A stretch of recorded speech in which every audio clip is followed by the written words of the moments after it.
Drop it.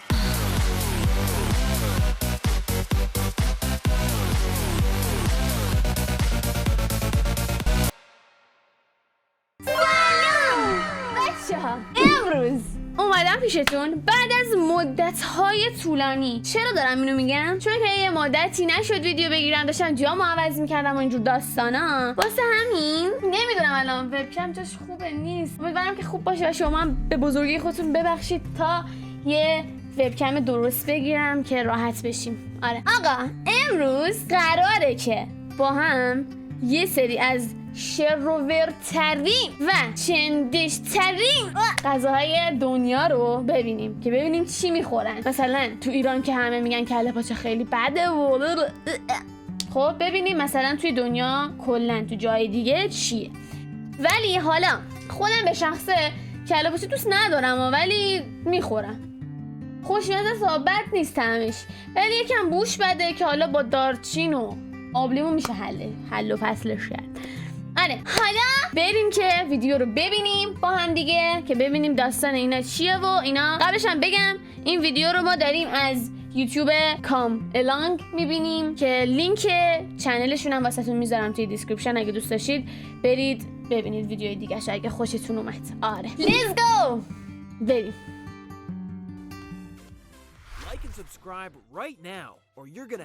راست میگه، لایک و سابیتون نه دیگه بچه ها. میدونید که چقدر حمایت میکنه دیگه ازم، خیلی خوشحال میشم.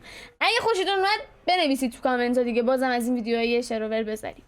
Bad luck for the next week. Don't risk it. Let's start. Alligator. Alligator meat. Well, I never. Apparently, it's a healthy meat source for humans thanks to its high protein level. تمساح! به تمساح هم دیگه رحم نمیکنن؟ The fuck؟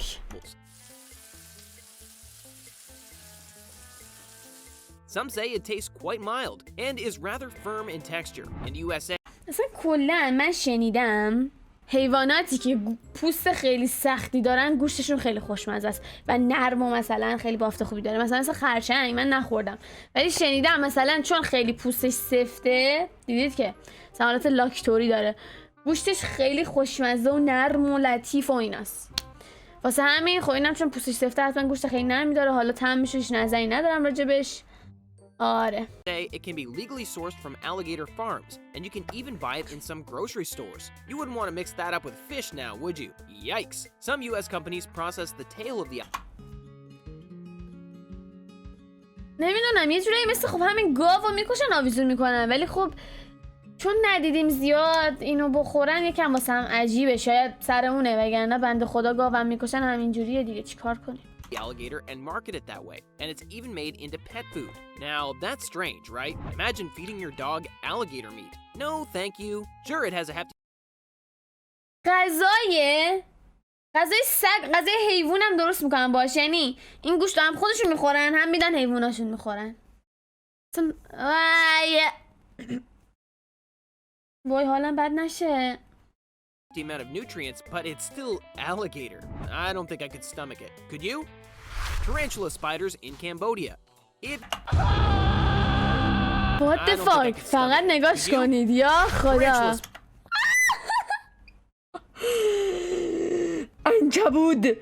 عنکبوت میخورن. حالا من سرخ شده است سخریه چیه، ولی هر چی هست. وای حالم داره بد میشه. Spiders in Cambodia. If you're afraid of spiders, look away, because up next is some fried tarantulas. Yep, back in the day in Cambodia, during the Khmer Empire, people didn't have much choice when food was scarce. But what's their excuse now? Apparently, they have no excuse. They actually enjoy it. Spider eating is quite the thing in Cambodia, both locally and in the tourist market. وای خیلی بده. خب بنده خدا مثل این که غذا یعنی مثلا منبع کافی تغذیه ندارن، مثل این که خب یعنی اینقدر تعدادشون زیاده که کمه. مثلا خر و گاو، حالا خر که نه ولی گاو و گوسفند اینجور داستانا مثل این که زیاد نیست. رو آوردن به چیز عنکبوت. چرا میگم عنکبوت؟ مرد عنکبوتی.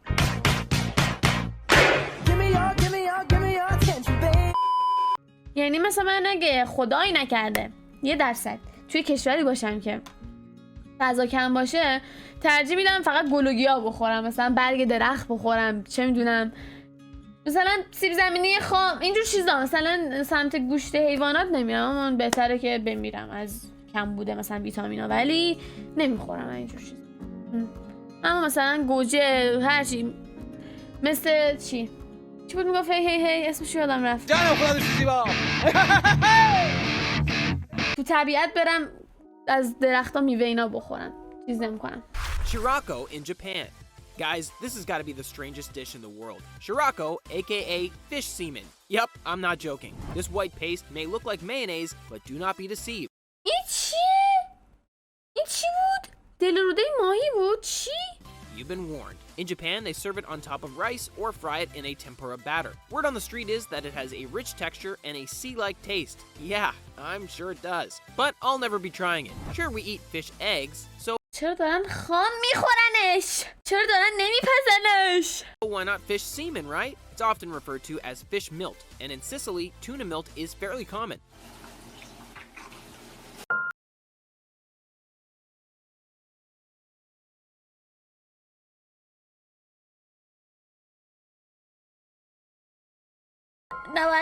اینو نباید انتخاب می‌کردم. نه وای بچه، من عاشق ماهیم. اینو بهتون نمیدونم گفتم یا نه.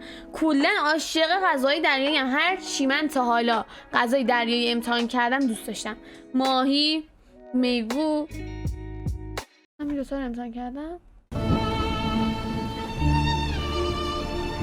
خب یارم نخوردم. خب من نمیتونم نگاه کنم. Even in Romania, people love some fried milt from freshwater fish. There's even an octopus milt, usually retrieved from a fish carcass. چرا خام میخوب؟ واقعا داره یارو پنیر داره میریزه روش خام بخورتش. Delicious or strange, I'll let you decide. Grasshoppers خامه in کاملا. Thailand. Eating insects is definitely a bit weird, but in Phuket, in Thailand, it's all the rage. Deep fried and dipped in soy sauce with a این ملخه؟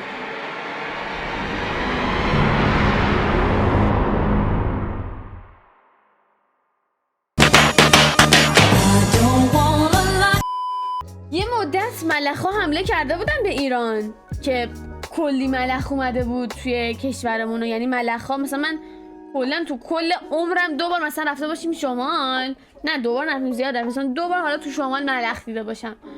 ولی اون مدت که حمله کرده بودن خونه مام بزرگم میرفتیم. خونه مام بزرگم ویلاییه، بعد دستشویش توی حیاته.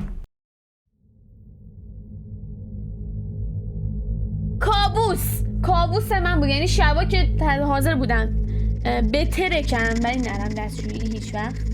اصلا یکی دلایلش که تاریکیه، چون از تاریکی میترسم. یکی دیگه از دلایلش ملخ بود، چون مثلا رفتم تو دستشویی میشستم رو ما بچرخم. Tylko jedno w głowie mam, koksu 5 gram, odlecieć sam w krainę zapomnienia. Grasshoppers are quite the dish there. Those crispy little critters are slightly bitter. Perhaps you can compare them to a packet of chips.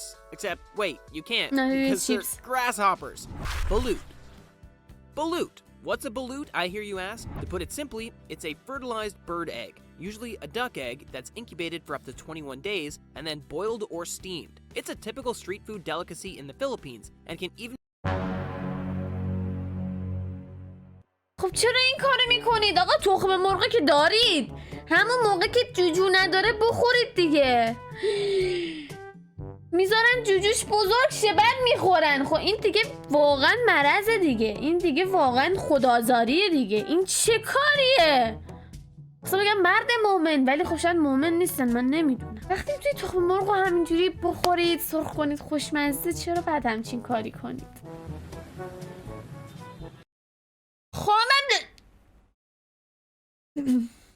خام داره میخوره. وای نمیتونم نگاه کنم. وای. people eat the contents directly from the eggshell, and the partially developed embryo is apparently soft enough to chew and swallow whole. The mallard duck is where the balut comes from. Wow, it's popular because it's a cheap source of protein and calcium. But still, I don't think I could ever try that, even if you paid me. It would just feel too wrong, but each to their own. If you're brave enough, why not pop over to the Philippines? یارو میگه من اصلا نمیتونم اینو بخورم هیچ وقت، حتی اگه بهم پول بدید. شاید من بتونم بخورمش ولی بالا میارم قطعا، چون با نگاه کردنش حالم داره بد میشه، چه برسه بخوام بخورمش. بستگی به مبلغش داره چون پول لازمم. حالا ساب کنید، بذارید مانیتایز چی، یه ذره من پول لازمم بچه‌ها. لایکو بچکون، کامنت، ساب کنید. ببین دارم اینجا از جون مایه میذارم، حالم بده. یه لایک نمی‌کنی؟ Red ants. In Boyparaguda in India, red آی خدا اینا چیه من دارم میبینم؟ Red ants یعنی مورچه قرمز، عین برنج داره میخوره. باقاشو حداقل بخور. مورچه میخورن، مورچه همون تو اینجوری راه میرن. خیلی شرابره، واقعا حالم بده. Red ants are the dish of the day. The people living there believe that both red ants and their eggs have medicinal properties, and that a typical serving of them is equal to 14 grams of protein. One of the tribal healers in the village says that red ants can enhance your eyesight and اونا prevent sunstroke. پیپیاشونه؟ آها تخمشونه؟ واسه من سواله که این همه مورچه کوچولو رو از کجا آورده؟ این همه اینجاست، این همه اونور داره. چجوری اینا رو پیدا از کجا میارن؟ خب مثلا این همه What the fuck? Well, in that case, hit me up with some red ants. That's gotta be cheaper than my new glasses. It's quite the challenge to get the ants from their hives in the trees. The male ants protect the hives and will even bite you. But fear not. Apparently the bites can cure skin disease and relieve joint مورچه ها دارن میخورنش واسه اینکه ضایع نشه. اینا هم جمع میکنن اونا رو میخورن، بگن بیا ما خوردیمت نه تو. Chetty grub, Australia. وای India, back نه in Australia. نه نه نه نه وای وای خدا کابوس منه. اینایی که کرمل میخورن اصلا نمیتونم واقعا درک کنم چجوری اون به نظر میسه لزج حال به هم زنه دیگه. خب وای وای ایشالله که ویدیو از این که میکنه تو دهنش و گاز میزنه نداشته باشه چون حالم بد میشه. There's something called Chetty grub, which is a staple in the diets of the نگاه Aboriginal people. دارم Brace میپزدشون. yourself now. چرا آب نمیشن مثل کره؟ چرا همینجوری خیلی اهمیت نمیدن و همینجوری سرخ میشن، تکون نمیخورن، در نمیرن، نمیدونم چی جوریه. چرا خوش نمیشن؟ مثلا رنگشون یه ذره طلایی شه مثل پیاز. هیچ وقت نمیخوام اینا رو به پیاز تشبیه کنم چون شاید دیگه پیازم نتونم بخورم. Because Chetty grub is in fact the white larva of a moth. وای خدا Moths eat چقدر the root of the چندش. chetty bush. So that's where the delicacy gets its name from. It's one of the most important insect foods out in the desert because it contains so much protein. Crikey, those are some bright people eating these grubs. It's said to taste like almonds, but I highly doubt that. The thought of one of those wriggling آقا یارو داره اذیت میشه، مجبوری بخوری مگه؟ around in my mouth gives me the heebie-jeebies. But if it's a matter of survival, you can't go wrong with that dose of protein. آی چه گوهی خوردم، نه دیگه این ویدیوها دیگه بچه‌ها نه تو کامنت هم بگید واقعا پارت بعد اینو نمیتونم درست کنم. جدی حالم بده، معدم اصلا اینجوریه که جوش داره میاد، اصلا حالم بده جدی. پارت بعد اینو نداریم، کنسل. کامنت چیز دیگه بذارید، مثلا بگید ایده بدید. آره این نه. Now can you? Needs must and all that. Tuna eyeballs, Japan. Squelch. Ever had a tuna eyeball? In Japan, you're more likely to catch a glimpse of an eyeball. چقدر گنده است بچه‌ها. حالا بذارید اینو بهتون بگم. چشم ماهی خیلی خوشمزه است. خب من خودم اصلیتم شمالیه، میگن مثلا رشت یا کله ماهی میخورن و اینا. این کاملا یه چیزه، دروغه. منظورشون نیست که کل کله ماهی رو بخورن که. حالا این طبق توضیحیه که به خود من داده شده. این بغل اینجاشون که میگن این پره ها داره که اینجوری میشه. خب Voy a la playa, había subido la marea.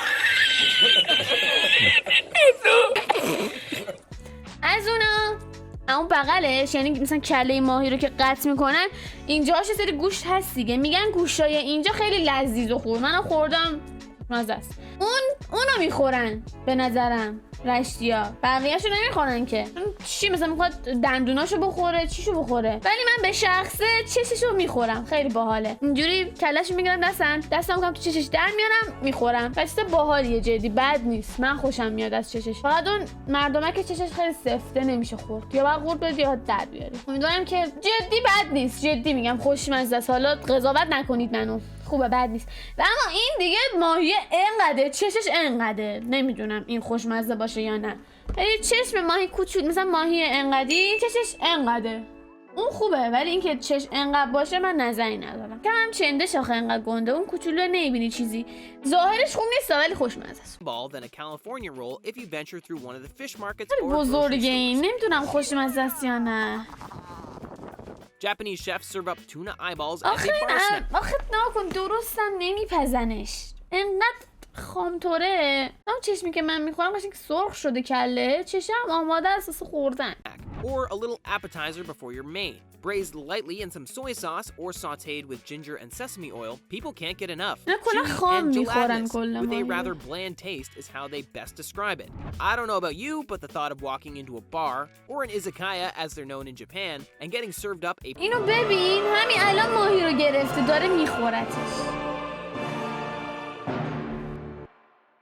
Frog's legs in Paris. باستن قورباغه ها رو ببین، پای قورباغه. حالا اینکه خوبه، فکر کنم میپزنش. من یه ویدیو دیدم قورباغه رو شتک کرده بودن، یه جوری نصفه پخته بود، چون تو بشقاب یارو قورباغه اینجوری بود که پلک میزد. فکر کن قورباغه اصلا همینو فکر کنید که قورباغه تو بشقابتونه، که کافی هستن فکرش. ولی فکر کنید قورباغه توی ظرفتون بهتون نگاه بکنه داری میخوریش. میگم داره بهم چشمک میزنه، فکر کنم واقعا به چشمک بزنه. This one I might be able to handle. Frog's legs are a specialty of France, along with snails, of course. A cross between chicken and fish with a rather interesting taste. Come on. Come on. Take a bite. تا تو دهنت برده دیگه. Legend has it that it was back in the 12th century that some sneaky monks started eating frog's legs, claiming that they were fish, so that they could eat them on top of their no-meat diet. After that, it just took off. The monks set a trend, and pretty soon, everyone was munching on frog's legs. Even today, in the eastern part of France, frog's legs are still popular. دارن تکون میخورن. اینجاهاش داشت میگفت که اگه مجبور بودید یکی از این غذاها رو حتما مجبور بودید یکیشو، فکر کنم حالا اینو میگم، مجبور بودید یکیشو بخورید، کدوم انتخاب میکردید که بخورید؟ من خودم ذره یادم میاد چیا بود، چون از همشون حالا به هم خورد و از اونجایی که چشم ماهی میخورم چشم ماهی رو امتحان میکنم، در صورتی که پخته باشه، خام نمیخورم، پخته یا سرخ شده، خام نه. شما هم تو کامنت ها حتما بگید که اگه مجبور بودید حتما یکی از اینا رو بخورید کدومشو میخوردید، بگید تو کامنت ها که بدونم دیگه چقدر تحمل دارید. اینم پیجی که الان ویدیو رو ازش دیدیم که لینکش هم واسهتون میذارم پایین ویدیو. این بود پیجش. و اینکه مرسی از اینکه ویدیو رو تا اینجا دیدید، چون واقعا خودم به زور داشتم میدیدم، خیلی چندش بود. اگه خوشتون اومد حتما لایک کنید چون خیلی حمایت میکنه ازم بچه‌ها. دو اینکه آره کامنت بذارید حتما بهم بگید که کدومو مجبور بودید بخورید. کامنت های دیگه اگه دوست دارید ایده ای چیزی، ولی تو رو خدا ازم درخواست نکنید پارت دوم این، شاید تو فاز این برم، ولی غذای بس دیگه بنز کافی دیدیم به نظر. دوستتون دارم، مواظب خودتون باشید تا یه ویدیو یا یه استریم دیگه. خدا